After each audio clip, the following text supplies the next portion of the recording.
proseguire, desideriamo mettere in evidenza che abbiamo lasciato una poltrona libera davanti, proprio in prima fila con la rosa, dedicata al ragazzo Paolo Mendico.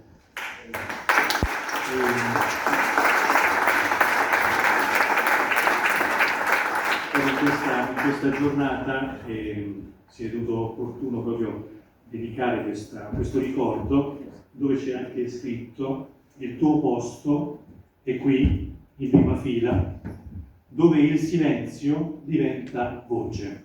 A Paolo Mendico.